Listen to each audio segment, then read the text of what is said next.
আপনি যেখানে বাস করেন আপনার প্রতিবেশী যদি ভালো না হয় আপনি যেমন শান্তিতে থাকতে পারেন না, ঠিক অনুরূপ ভাবে আমাদের দেশে সব আছে, ভারত আমাদের শত্রু হওয়ার কারণে আজকে বাংলাদেশ ভালো নাই। বলে এটা কিভাবে? শুনে রাখুন, মূল তথ্য আপনাদের কাছে দিচ্ছি।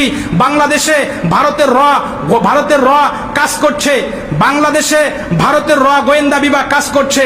এই ভারতের র বাংলাদেশের যে কি ক্ষতি করেছে, ইসলামের যে ক্ষতি করেছে, আলেমদের যে ক্ষতি করেছে, আপনি কল্পনাও করতে পারবেন না। কারণ ভারত চায় বাংলাদেশে ইসলাম প্রতিষ্ঠিত না হোক। ভারত জানে বাংলাদেশে যদি ইসলাম প্রতিষ্ঠিত হয় তাহলে বর্ডারে বিএসএফ এর গুলিতে বাংলাদেশিদের নিহত করা যাবে না। বাংলাদেশি একটা নাগরিককে মারলে, ইসলাম প্রতিষ্ঠিত থাকলে, একটা বাঙালি মরলে সাথে সাথে ভারতের বুকে আর একটা উল্টা গুলি চালানো হবে।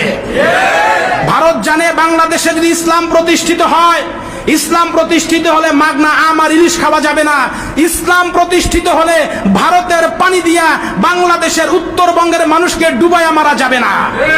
এজন্য ভারত চায় সেই সরকারকে ক্ষমতায় রাখতে, ভারত চায় সেই সরকারকে ক্ষমতায় রাখতে যাকে দিয়া ইসলামের বিরুদ্ধে আইন পাশ করানো যায়। ভারত চায় সেই দলকে ক্ষমতায় রাখতে যেই দলকে দিয়ে আলেমদের জেলে পাঠানো যায়। ভারত চায় সেই দলকে ক্ষমতায় রাখতে যেই দলকে দিয়ে আলেমদের ফাঁসি দেওয়া যায়। আরে ভারত চায় সেই দলকে ক্ষমতায় রাখতে যেই দলকে দিয়া সাইদি সাহেবকে কারাগারে ঢুকায়া কারাগারে হত্যা করে দুনিয়া থেকে বিদায় করে দেওয়া যায়।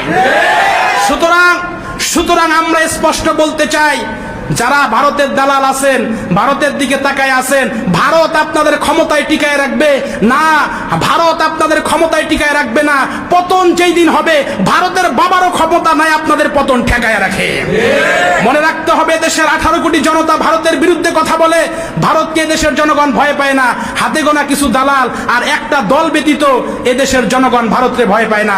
এদেশের জনগণ ভারতের চোখে চোখ রেখে কথা বলার হিম্মত রাখে, সাহস রাখে।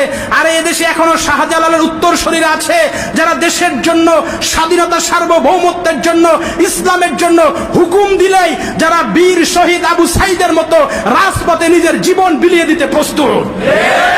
এরকম সূর্য সন্তানের অভাব নাই। সুতরাং ভারতের গোলামি আমরা করি না। ভারত আমাদের চোখ রাঙায় কোনো লাভ নাই। ভারতের আছে জনবল, আমাদের আছে ইমানের জোর। কথা কোন ঠিক কিনা?